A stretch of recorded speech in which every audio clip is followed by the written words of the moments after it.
Hi, Hassan.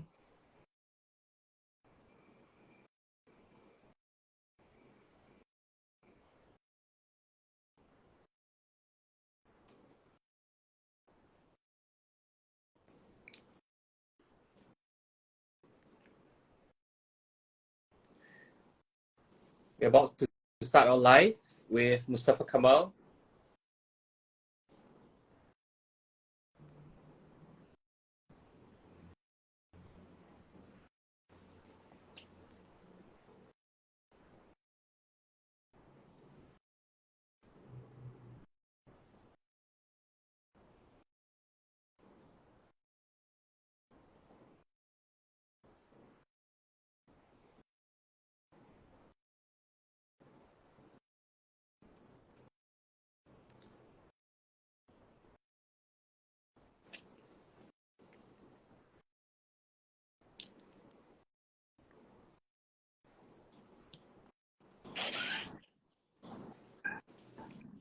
Hello, Assalamualaikum.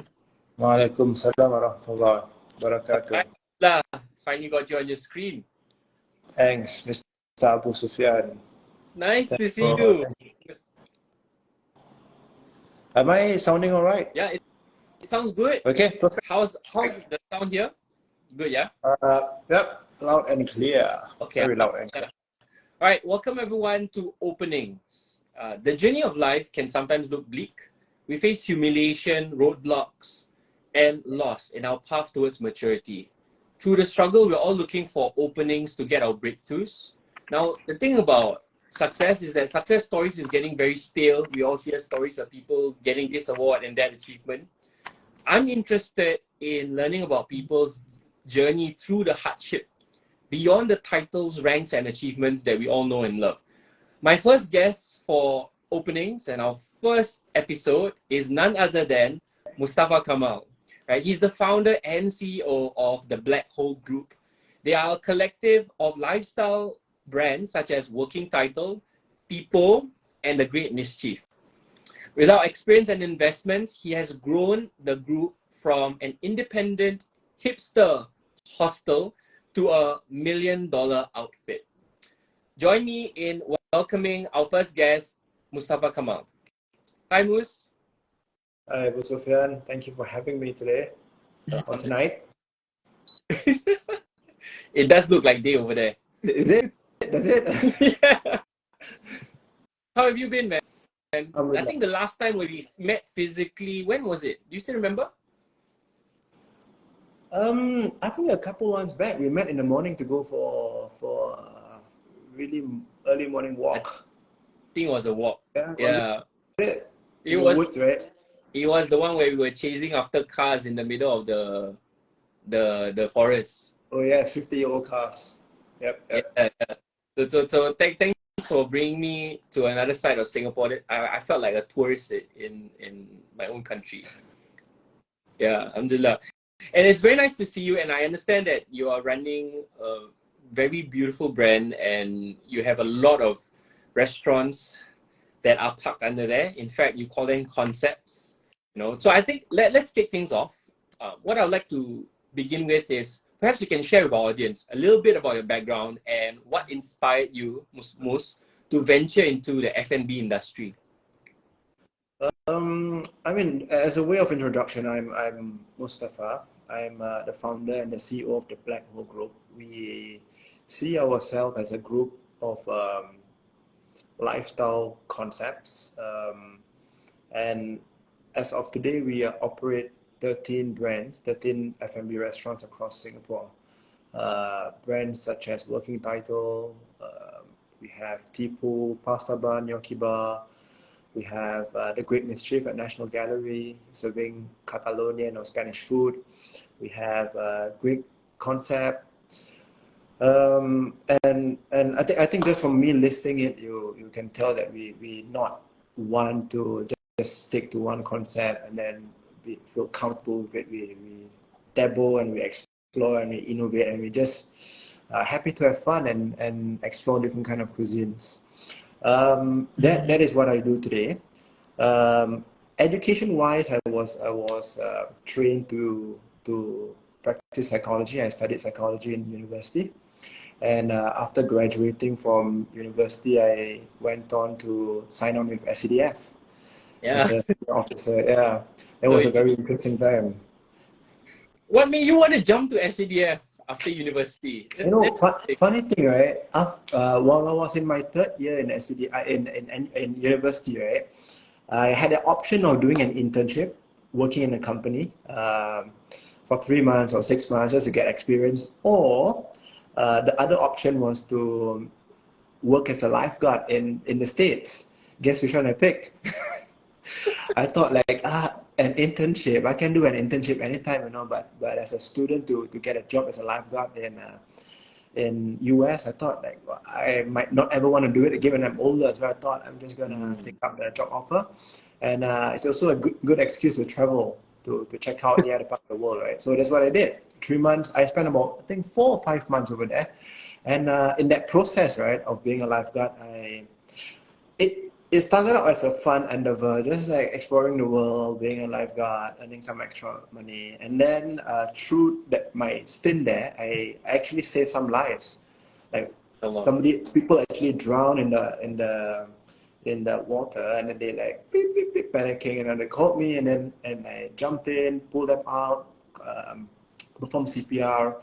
And then I remember quite vividly this one occasion where there's this young girl, she drowned. She went down and she went inside, she never came back. And then her friend was screaming at me and said, my friend is under the water, she's not coming up. So I dived in, pulled her out, and she was unconscious, performed CPR, that contraption thing, and then she just vomited out the water, And then people around were crowding around, they were just clapping. And I felt like, wow, that felt really good. And I thought, maybe saving lives is my calling. And then guess what? What is SCDF's motto? The life-saving force. So I thought, yeah, that's my calling, to join the life-saving force. Yeah, so that's how I ended up in SCDF. From that natural feeling, inclination of like, yeah, I think this is something that I feel I can do for the next few years. Just tried to apply, and then they called me up for an interview. Next thing I know, I had to shave my head and been in camp for 9 months for training. Terrible. So it seems that was like almost like a defining moment for you. That moment where you were at that point where you had to give CPR, you had to save the lady. Run us through the thought process. Like what was the experience that was running through your mind when that incident happened? I remember, right, before the incident happened, we had about 3 weeks or 2 weeks or 3 weeks of training, right? And during that training, in the last few days, I dislocated my shoulder in the water. We had to do one of our tests was to go down into the water like somebody's drowned, deep down in the water, I think about 3 meters or 4 meters or maybe even 5 meters. And then my job is to locate that person, quickly dive underneath, and then pull up like that, right? So halfway through, I dislocated my shoulder. Wow. So a friend of mine was waiting to be rescued down there, and then I dislocated my shoulder, had to go back up, and then went to the side, and then in the water tried to like pop it back in, and that was that, right? And then eventually I made it through. I finished the test, and then I started work. On the first day of work, believe it or not, on my first day of work, somebody drowned. And in my head, I thought, this cannot be happening. This is impossible. I'm just here to work part-time and travel and earn some money, but this cannot be happening. But it was happening, right?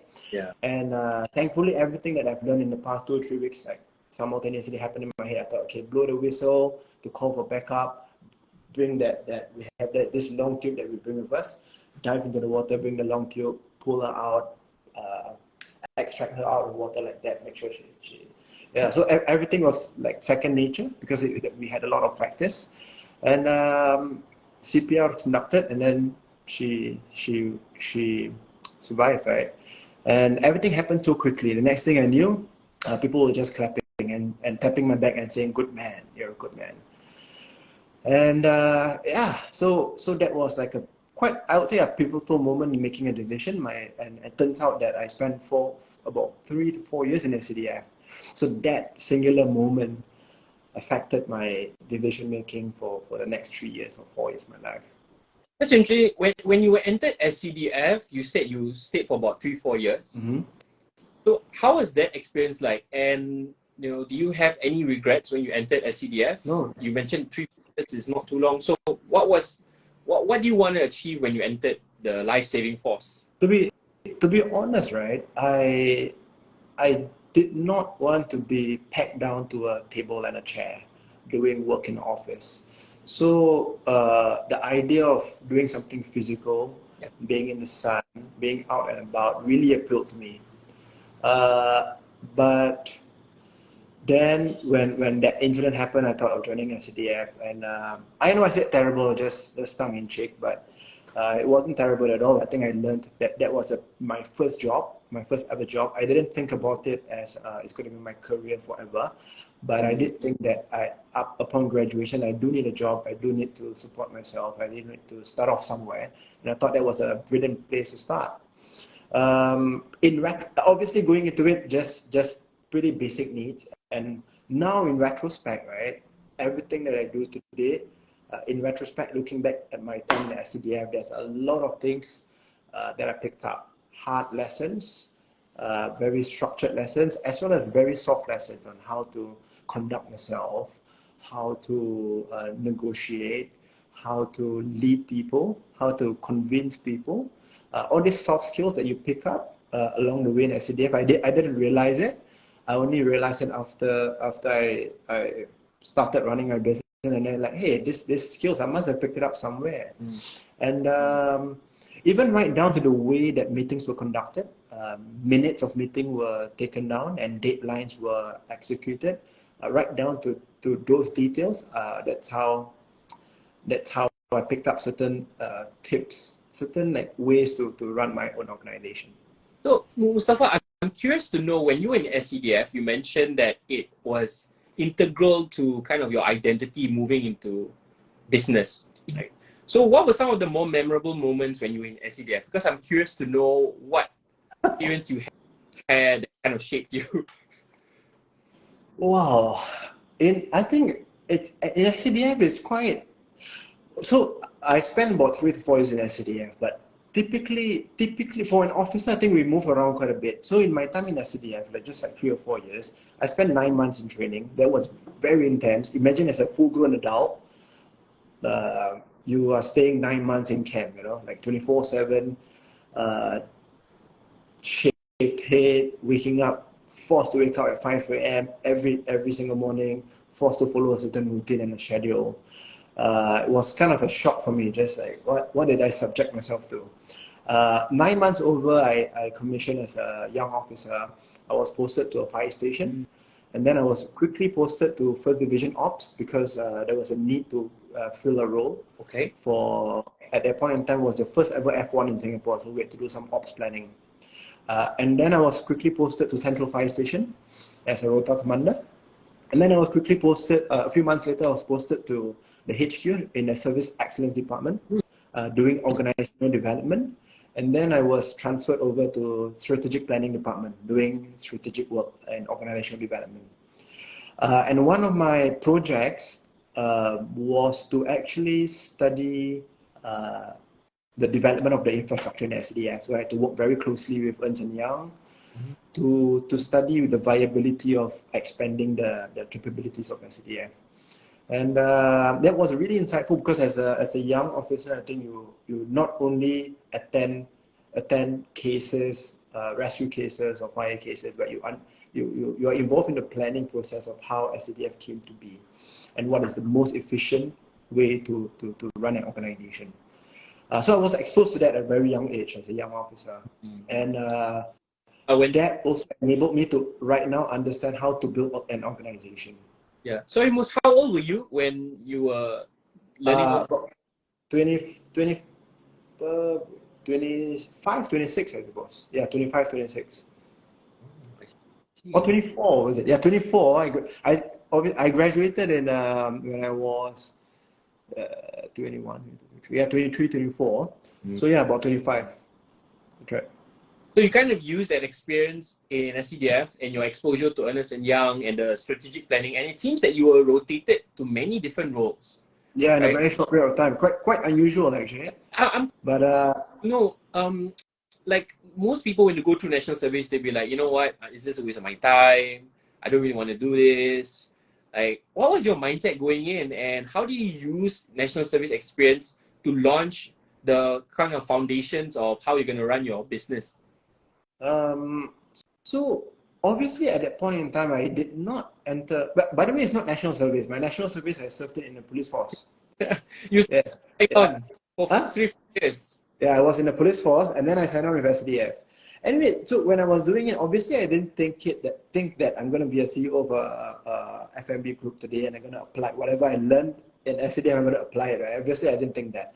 But in retrospect, all the dots connect.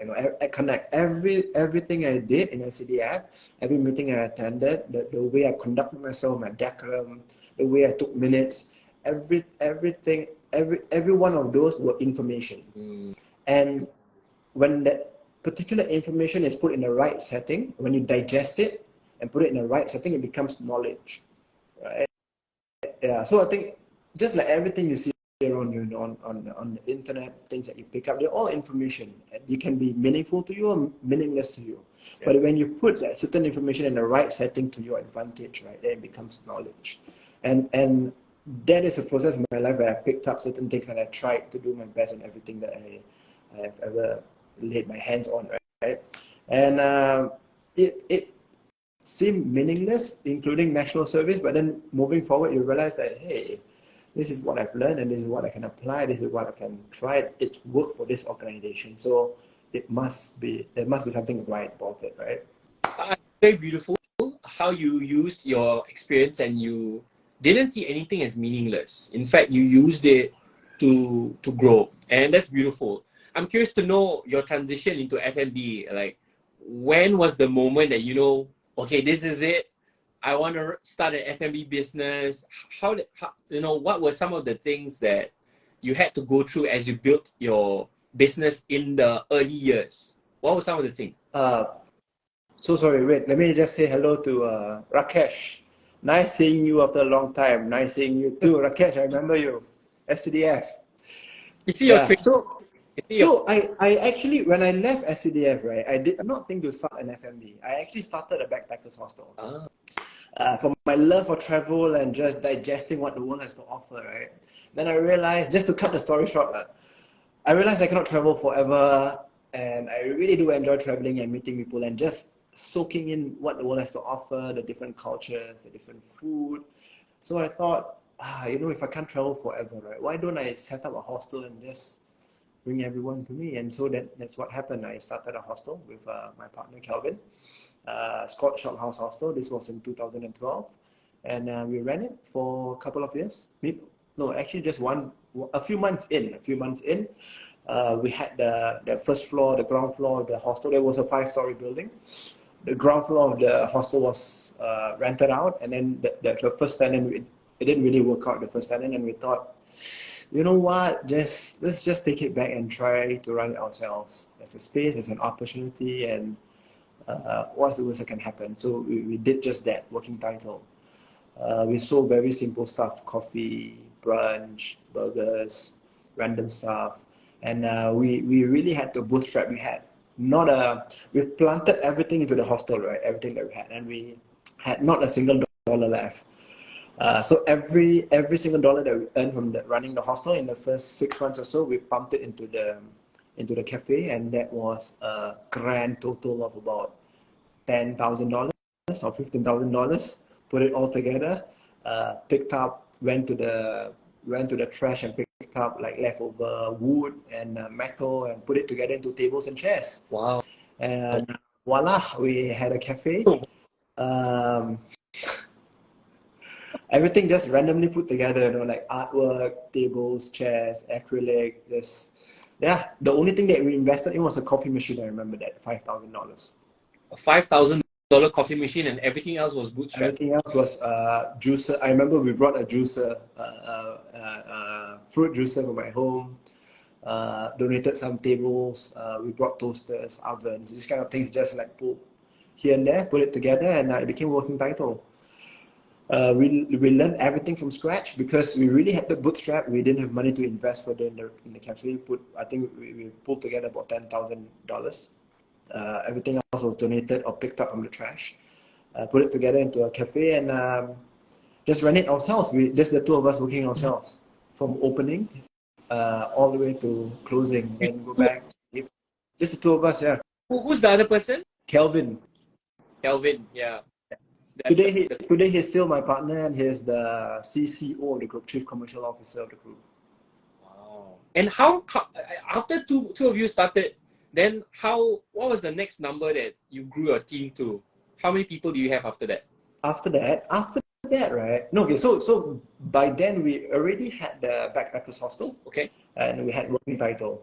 And we didn't hire our first full-timer until like one entire year later. One entire year later, because this entire business thing was new to us. We did not even know it's going to be, if it was ever going to be stabilized, if we ever going to be all right to hire. Because when you hire somebody, I think there's an added responsibility, right? You're taking care of a full-timer, and this person is working for you and taking directions from you. So for me, it was a huge responsibility. So we pushed that back until like about a year later, until we had our first staff. So for the first year, more or less, it's just me and Kelvin, and we relied a lot on part-timers.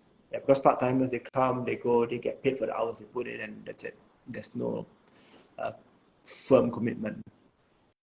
Yeah. So when you started with the cafe and now you're gonna go into F&B, at what point do you realize, was it a revenue thing where, okay, we hit a certain revenue, then we're gonna hire?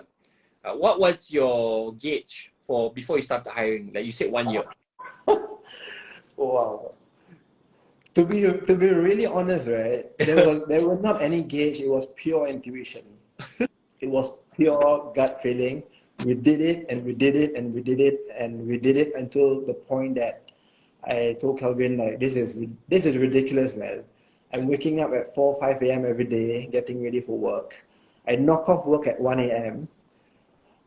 And when I knock off at when we both knock off at 1 a.m., it's not as if we go back and sleep, you still go back and clean up stuff, do catch up with admin work. And then by the time you're done, it's 2, 3 a.m. and then sleep for a couple of hours, 2, 3 hours, and then you're out back at the shop again doing like menial work.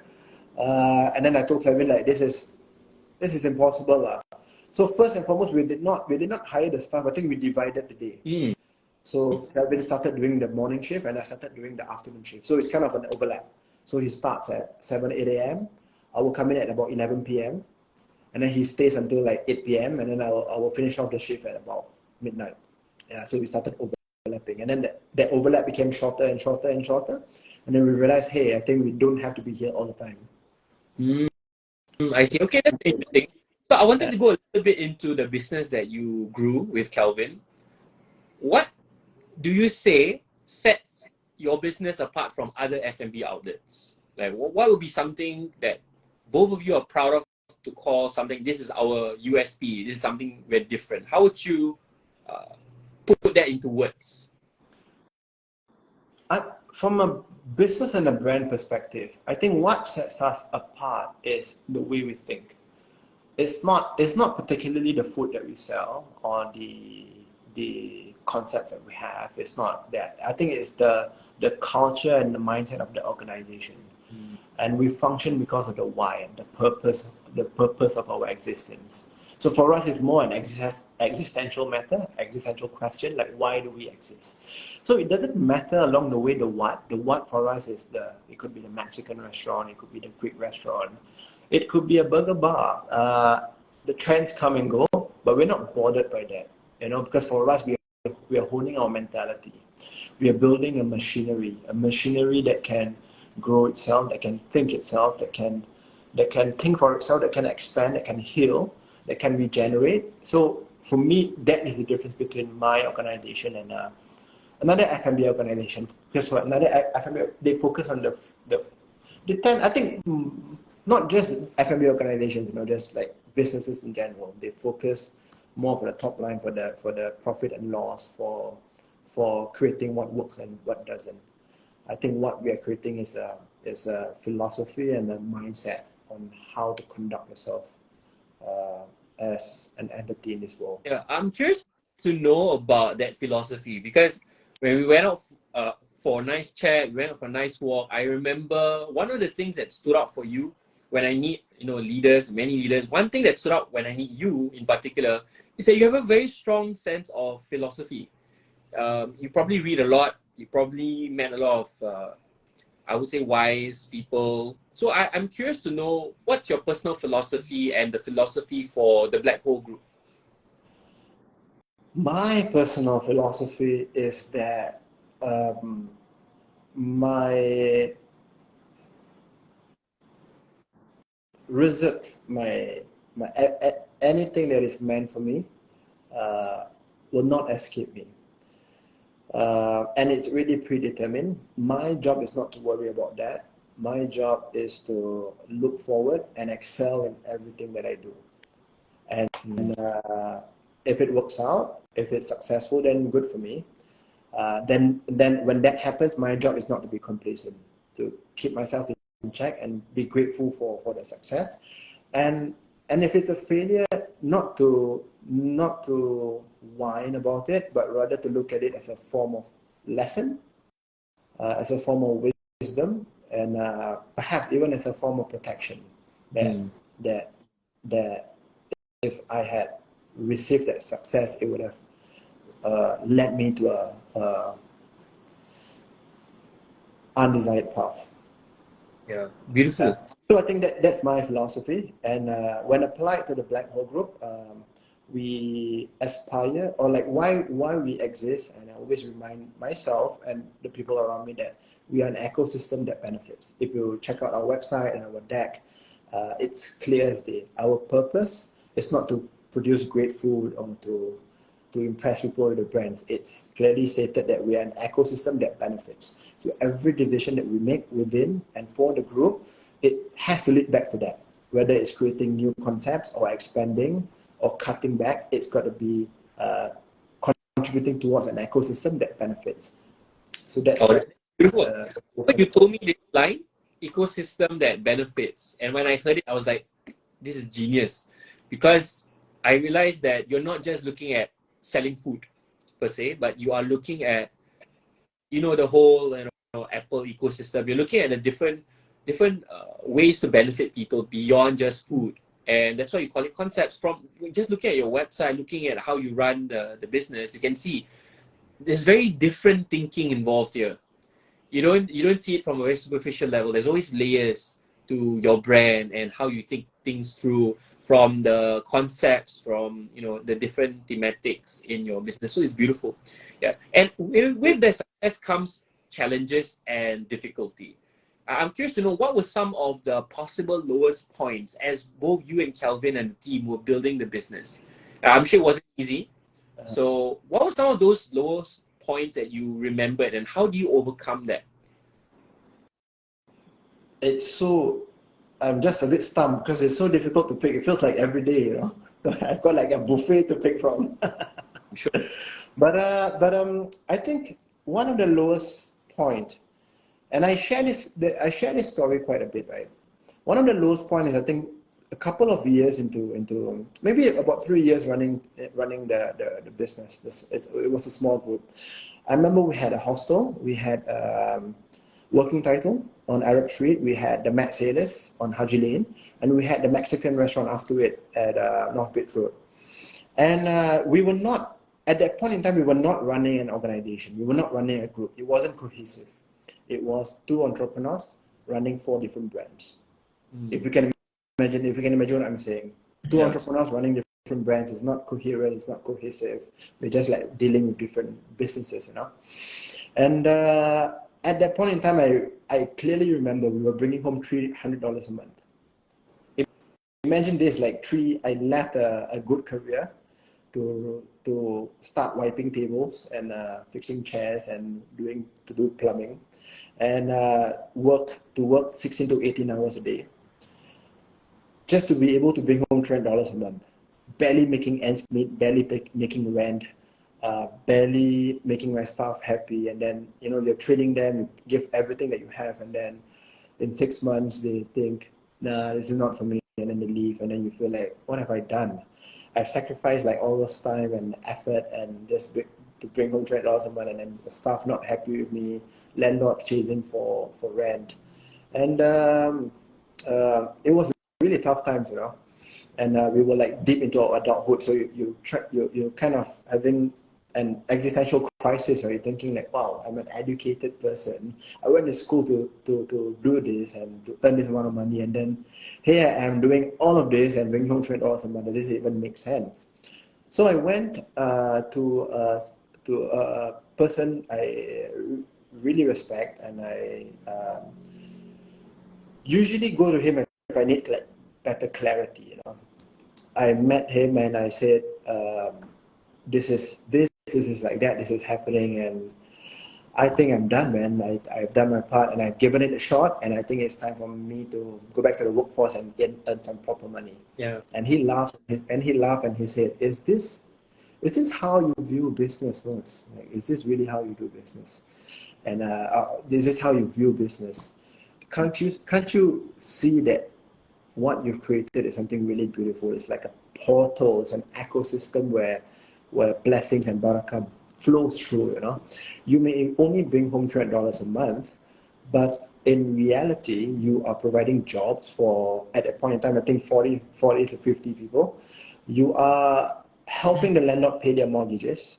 You are giving a reason for people to go out, and platforms for people to date, and providing good food to people. And you are and with this money that your staff earns, they will save up and they will pay for their education. Some of them will save up and get married, and some of them will save that money and buy a house and get a kid, and with that money feed their kids, and their kids are going to grow up on this money that flows through this ecosystem. Yeah. This is what you've created. You want to give up on that? And I just Wow. so stumped. For 3 days and 3 nights, I couldn't sleep. Wow. I just went back and reflected on that, and I thought, and I realized, wow, sorry about that. This is Hello. Marvel. Special guest. Excuse me, Marvel. Yeah, so that was it. It was a really difficult time in my entrepreneurial journey, but when given the perspective and that wisdom, you realize that 300, what does that mean? Without that perspective, 300 means nothing, but with that perspective, 300 is everything. It gives you that sense of purpose. It gives you that sense of understanding why you're doing all of this. It cannot be for nothing, right? And it cannot be for 300. That doesn't make sense at all. Yeah. So that was when I realized, and I recalibrated the entire way I run a business. It's not just merely just to earn money. There's something bigger. There's really something bigger at play. There's so much beauty in that story. Number one, the presence and the introduction of a wise mentor, someone there to guide you and give you that peace of mind, peace of heart, to grant you that clarity that you're looking for. Beautiful. I think we all would love to have someone like that in our lives, right? And clearly the person had a very powerful impact on you. Number two, the story of how the question is it for the money, right? Most people, when they start businesses, yes, they want to make it profitable, sure. Some people say businesses must be profitable, if not, it's charity even. But I think the story that I'm getting from you is that if you make it just about the money, at that point in your life, with just $300, logically speaking, if you think about it, most people just give it up. Most people will be like, you know what? It's not giving you ROI, right? The margins are bad, business is bad, staff are leaving. No, logically, if you go through that train of thought, you probably leave. But it's beautiful how you kind of stuck through, and I guess a lot of it came from the guidance and the clarity from that person. And of course, you mentioned about risk, and it reminds me of yakin. Did you get that yakin in that moment Like, what was that journey towards finding that yakin, that certainty to push through so that, full steam ahead? Yeah. Where did that come from? That yakin, right? You know, yakin loosely translated into English is what? Belief, right? Is it? I, Belief? I know, I read it that certainty, but I'm not a linguist. So. Okay. Yakin. So, and I always tell this to people, right? I think somebody like me, educated through the Singapore education system, went to university. I think we come out guns blazing. You think you know everything about the world, right? And then I come to realize that this is the problem in Singapore, or the world, rather, the world that we live in today. Everybody is intelligent, but what we lack is really wisdom. Wisdom is the ability to apply the intelligence at the right place, at the right time, to the right people, right? That is wisdom, the ability. But how do you gain wisdom? You gain wisdom by gaining perspective. When you gain perspective, everything that exists around you, everything makes sense. That is wisdom, to understand that the moon has a place in life. The bee and the ant and the tiger and the trees, they all have a place in life. They all have a purpose. And when you have and how do you gain perspective, right? When you have that perspective, and then you understand the purposes of these individuals or these entities, and then you understand where you belong in this ecosystem.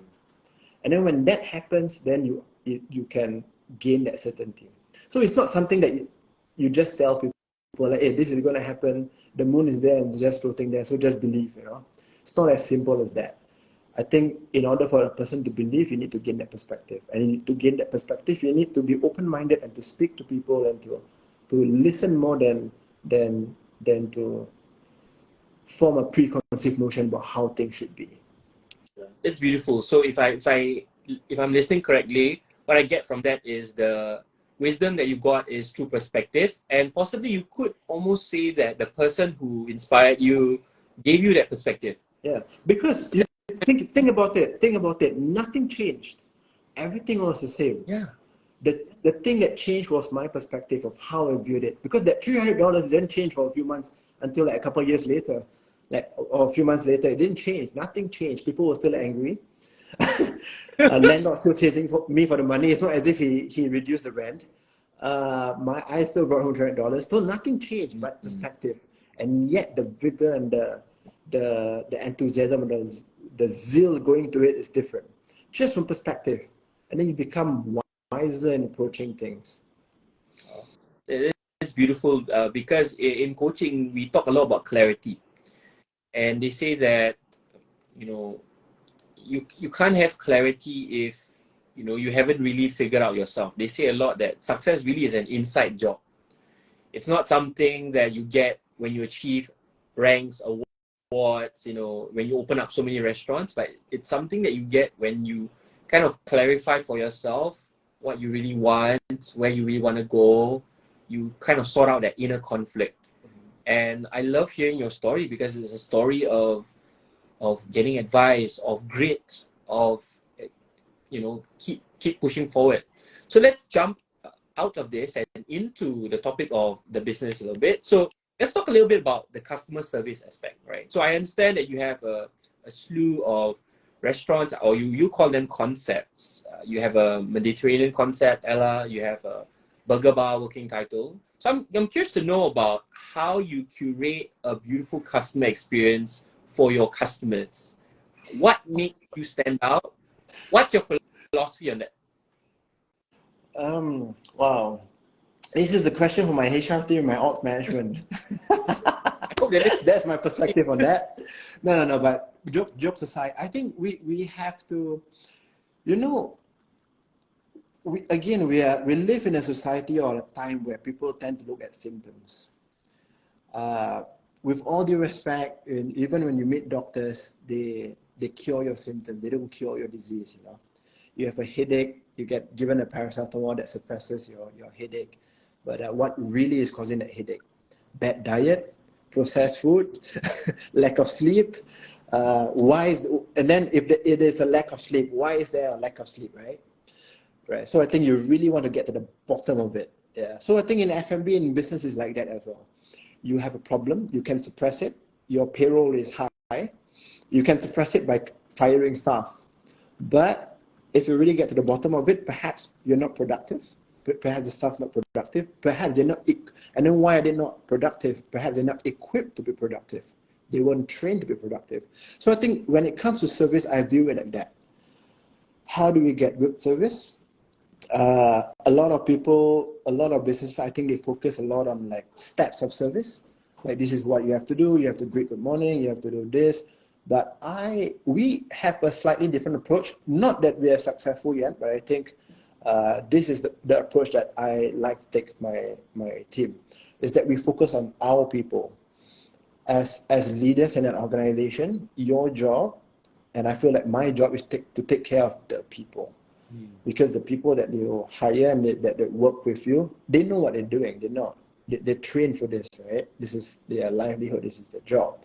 And you take care of them. You equip them the right knowledge and motivation, and they will be able to deliver and do the job for you. So our approach to good service is in taking care of our people, if that makes sense to you. Sure. If I were to probe a little bit more, Yeah. what do you mean by taking care of your people? Taking care of the people is making sure that they have the right as an environment that you can provide for them. Making sure they have that their mental health is all right, making sure that their physical health is all right, making sure that they are sincere in doing the job, and making sure, and this is a very challenging one, that their existence in the Black Hole Group or in the company is not merely transactional. They're not just there to offer you 10 hours of their time and in return you get this amount of money. I think you need to give them a purpose for being there. They're not just there in exchange for their time and money. They're there for a bigger purpose that the company can provide for them. It can be as simple as friendship with the people in the company, or it can also be as high as like sharing the same vision and purpose as the company. And I feel like it's the job of the leader to provide and to try to improve the environment that the people operate in. And if there's sincerity, and I feel like the bottom of it, well, at the crux of it all, right? If you are sincere in doing something, then it becomes more than just a transaction. And not that I want to take advantage of people and their time, but let's say somebody is really sincere and excelling in their job. You pay them a certain number of hours to do their job until 6 p.m. Yeah. If it's a mere transaction, they say, you know what, time's up, 6 p.m., time to go home. I mean, I'm not paid for, yeah. But if they really feel that sense of purpose and belonging and that sense of excellence that is within the culture, they'll say, 6 p.m., 7 p.m., I don't care. I want to do this, and I want to do this right. Even if it means I'm staying up until 3 a.m. And that is something that cannot be told. It needs to be something that somebody feels. And the leader in the organization is capable and should be capable of providing that kind of environment where people feel motivated and people feel sincere. But again, this is something that is not just built overnight. It's built and then you try and then you fail and then people misunderstand and then you can't give up. You gotta think the best of people, have hostel zone, have good thoughts on the people working with you, and then just keep trying to create that environment.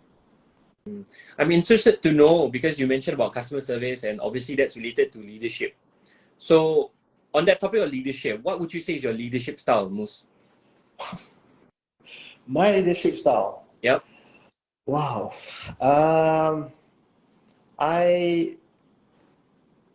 At this point in time, I mean, leadership style from the time that I was in SCDF to the time that I was running things on the ground, working hand in hand with my staff until today, I think it's evolved.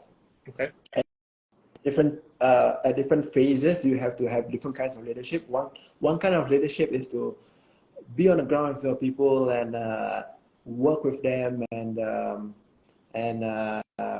rally the troops, like working hand in hand with them. But the other type of leadership is really stepping back, having a vision and having the foresight to see what's happening, and preparing the team for what's to come.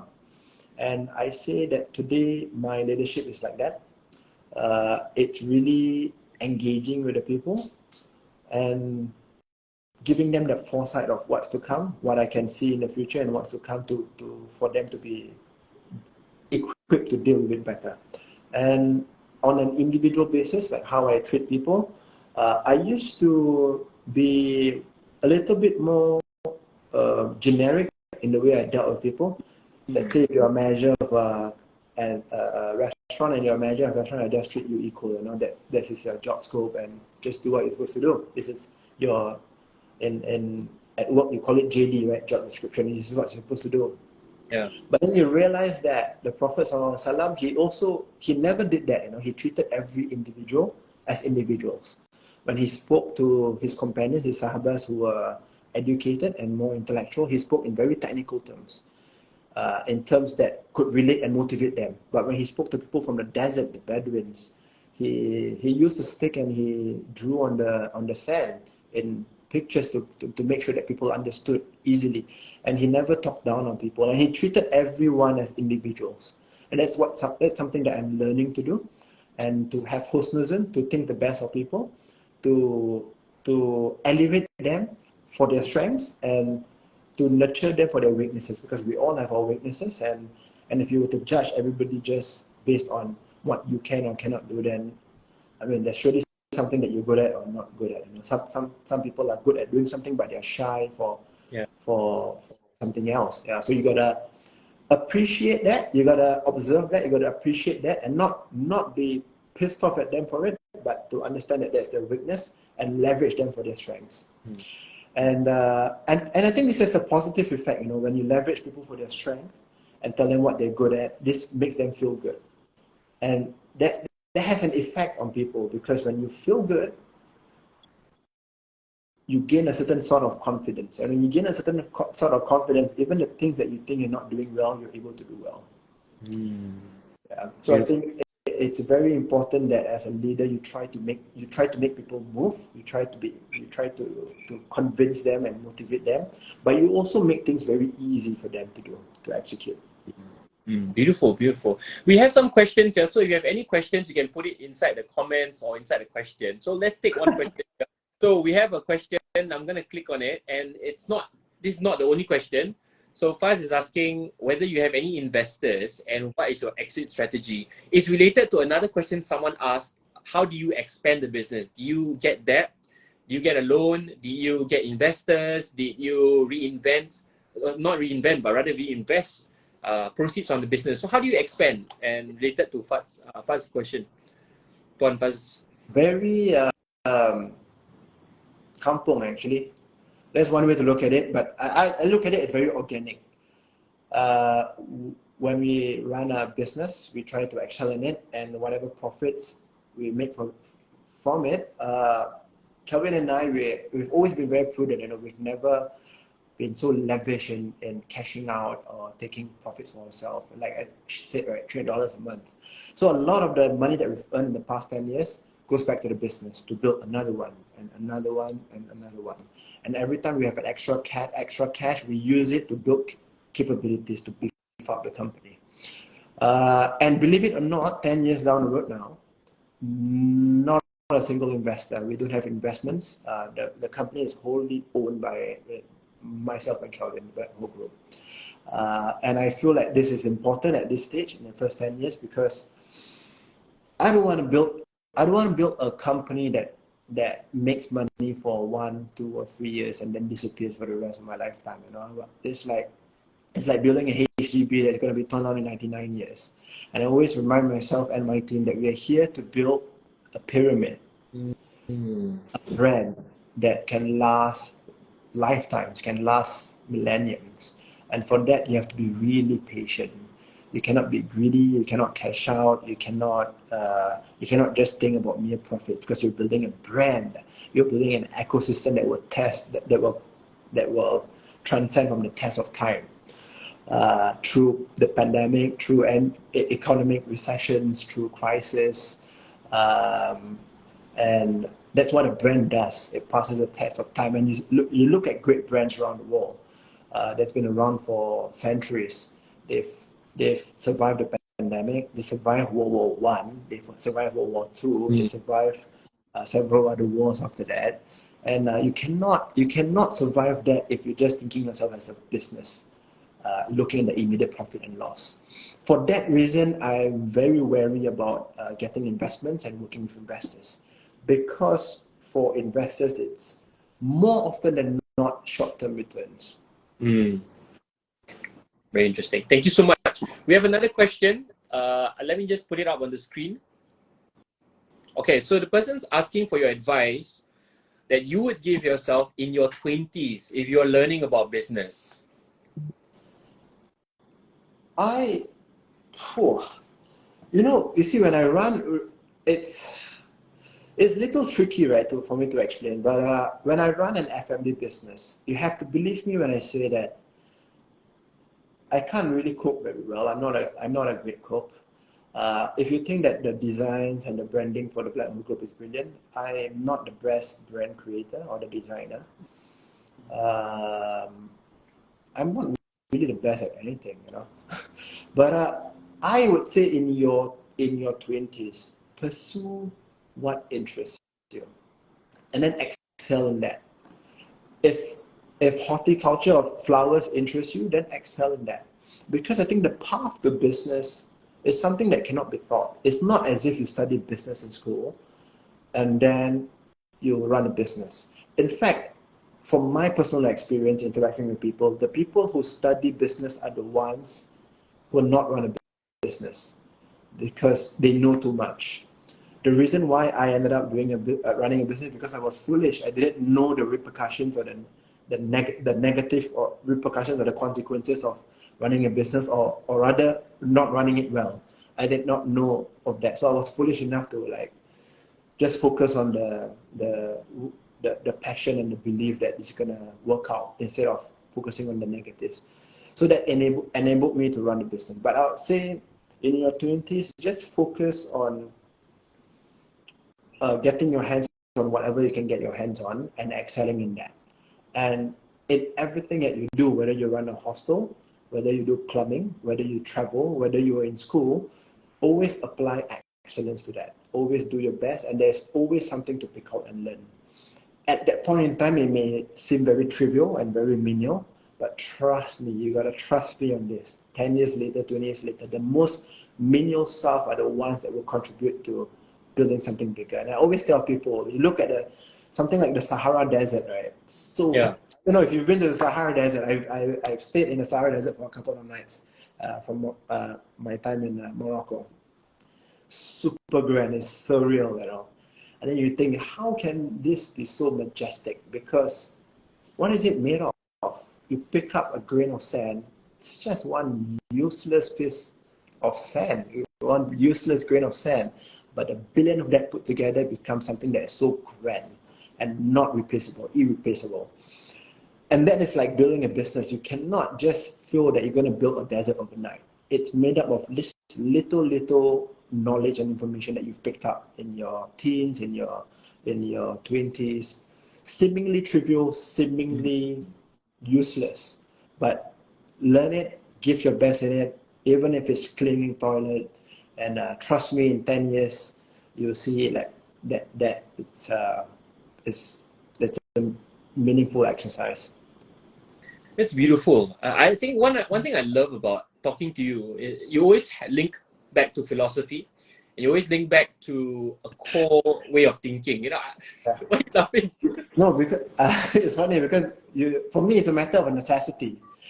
If not, I'll just go crazy, because all these trials and tribulations in the world, all this suffering in the world, right?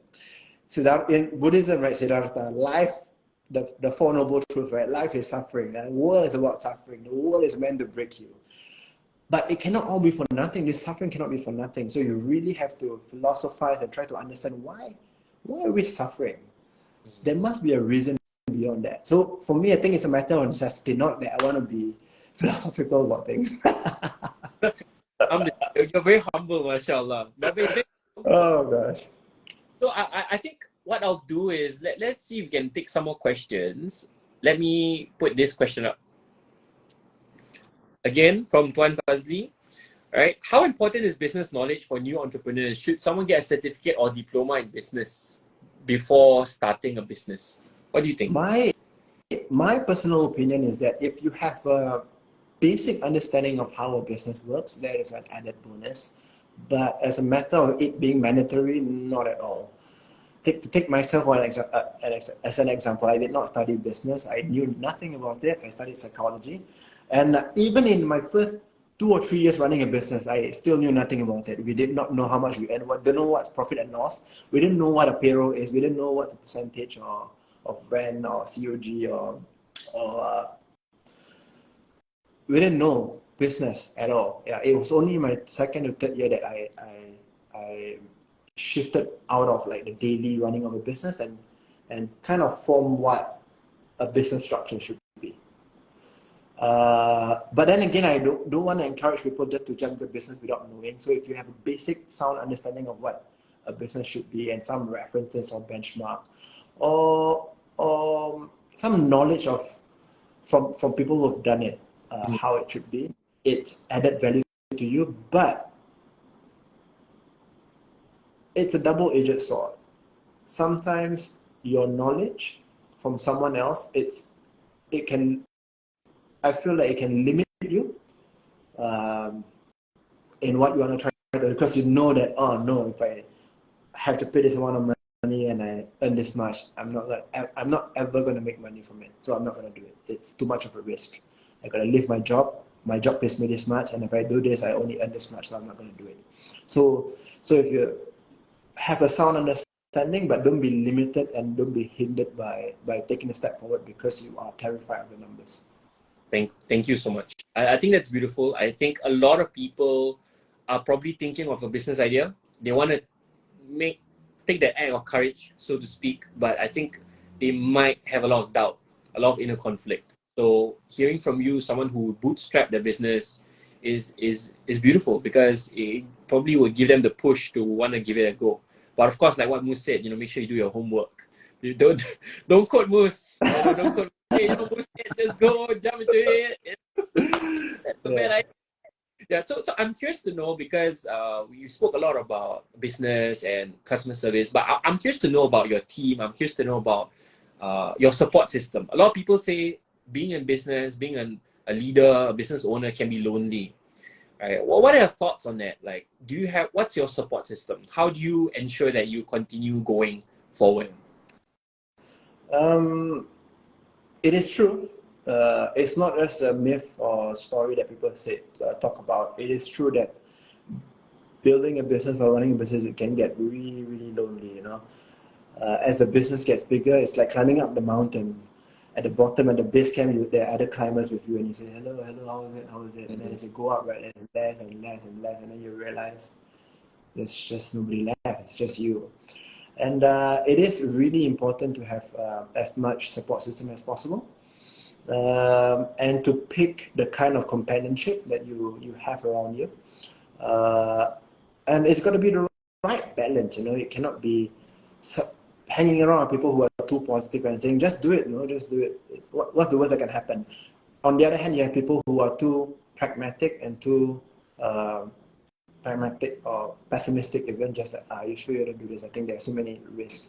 I think you need to have a balance. And if you find that you cannot find this balance in a particular person, then you need to find balance in the aggregate of the companionship that you keep, the companions that you keep. That one is pragmatic, one is money-minded, one is religious, one is risk-averse, and then you get opinions from them all.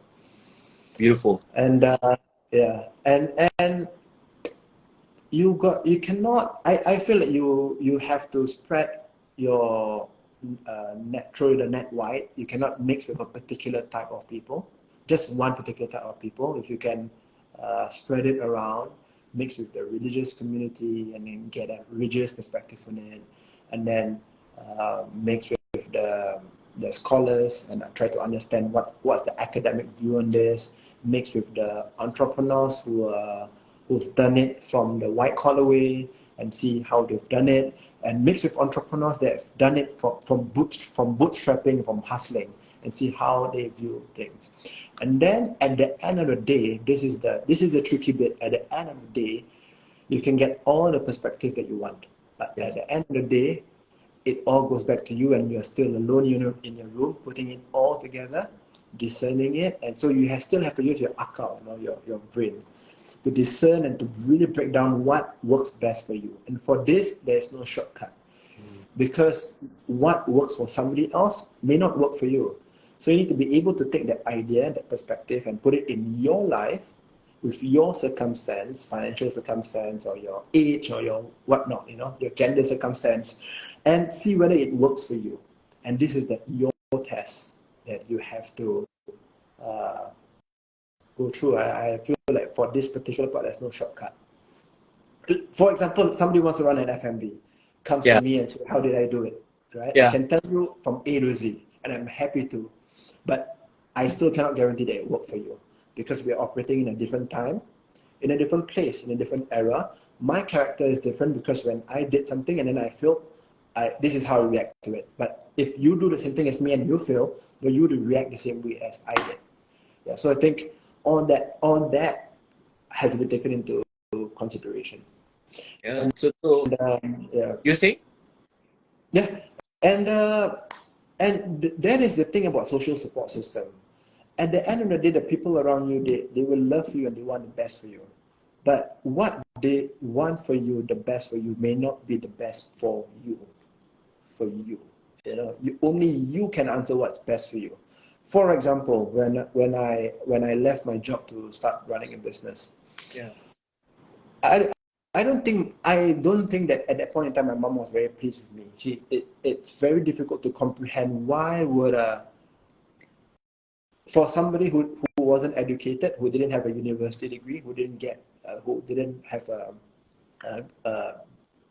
job, a management job, for her to see her son graduate from a university and get a good job, for her it makes perfect sense for me to stay in that job and develop a career as a senior officer, right?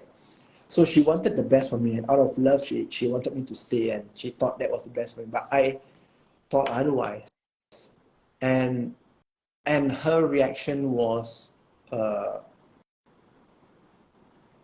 seemingly against it, like what I was going to do. But as an adult with my own mind and my ability to appreciate my circumstance, I got to think for myself, is this what I want?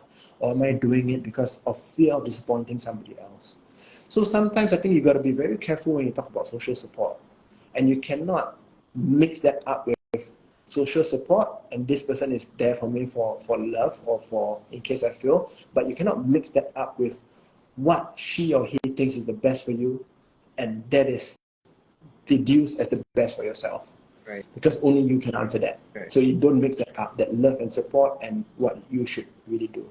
Right. I like the fact that you distinctly make it clear that yes, they can still love you, they are your family, they support you, but when it comes to some life decisions that you have to take responsibility for, you have to be accountable for, after clarity comes through courage. Yeah. And you have to make that act of courage in order for you to kind of build your own life, walk your own path, so to speak. Beautiful. We have questions coming in. I don't want to ask the closing question, but let's ask the closing question and then see if more questions come up, right? So the closing question is this: most hearing your story is very profound. I'd like to know, what does resilience mean to you, and do you have your one tip to build resilience in business? Okay, resilience. Yes. Resilience is the ability to overcome trials and tribulations. That's the basic definition of resilience. And if you want to take it a notch up, to never waste a crisis, as Winston Churchill once said, right? To take it not just I've overcome this trial and tribulation, but take it as a lesson or as a springboard to do even better in the future. For me, that is resilience. And one tip for resilience is I think we're talking in this day and age. We talk a lot about mental health and remaining strong through tough times and all. But unfortunately, I think resilience is a skill that you cannot just like somebody goes through a tough time and you say like, "Hey, bro, hang in there," you know. That is not a way to build resilience. Resilience is a skill that has to be practiced, has to be earned with perspective and wisdom. And I think it makes it a lot easier if you gain that wisdom and perspective again, because when you understand your purpose on this earth, or you understand, you can answer the existential question of why you exist. It is not so easy to be destroyed by trials and tribulations, because whatever befalls upon you, you will take it positively. If something happens to you, if for example, just you go out to work and you're halfway to the bus stop and then you forget your wallet, right? And then you say, "Oh no, I gotta walk all the way home to pick up my wallet," and then you do that. It sounds like a minor tribulation, right? It's just started my day on the wrong note. But then, who knows? Who knows that if you had gone onto the bus stop, a bus might have crashed into the bus stop and everybody at the bus stop passed away and died, and you could have been there.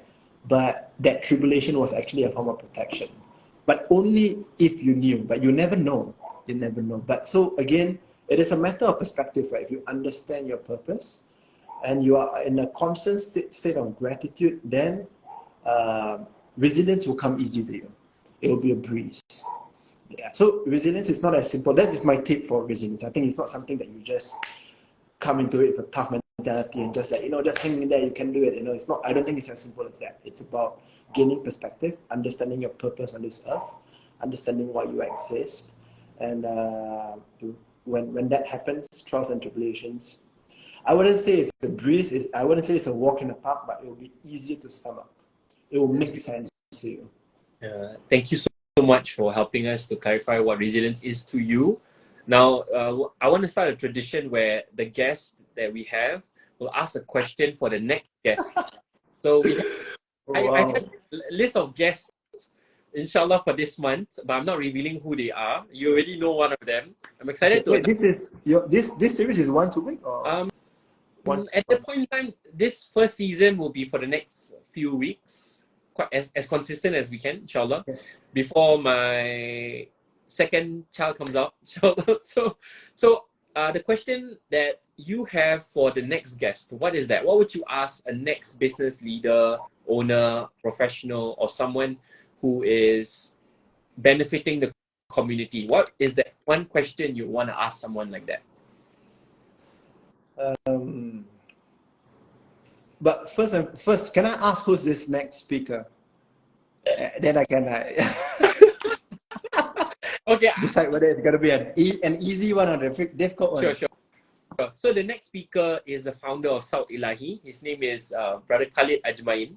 Brother Khalid Ajmain. All right. So he founded South Ilahi, and they have been organizing conferences called the Singapore of Love every year. So yeah. What would be your question for him? Okay, I got it. My question to Brother Khalid is, it is said in the Quran, وَمَا هَذِهِ الْحَيَاةَ الدُّنْيَا إِلَّا لَهْوٌ وَلَعِبٌ. The world is but play. The world that we live in, the world is but play and distraction. What does it mean for us Singaporeans? What does it mean for us entrepreneurs? What does it mean for us living in this time, day and age in Singapore, trying to excel, just trying to survive school, to do well in school, to do well at work, to just do well in life, to buy a house for our family and to feed our kids and to send them to the best schools. And then the Quran says the life of this world is but play and distraction. How do you make sense of that? That's beautiful question. Brother Khalid. All the best, brother. You're not making it easy for him. He's capable of answering this. Yeah, he is. He's more than capable. Yeah, more capable. Inshallah, I'd love to ask him that question once this session ends, I'll be posting this on YouTube, inshallah, and the different channels. Thank you so much, Mus, for agreeing to be our first guest. A lot of It's people, an honor and a privilege. Alhamdulillah, may Allah continue to bless you and guide you, grow the business and the team. Amen. Calvin, I saw people from Working Title commenting, so they're watching. But thank you so much. I appreciate it, and I hope that whoever that's listening, you'll find value in it, and it will help you to push through, to keep going, to find the resilience so that you will find your own opening to get your breakthrough. And with that, thank you so much. Assalamualaikum. Peace out. Thank you, everyone. Take care.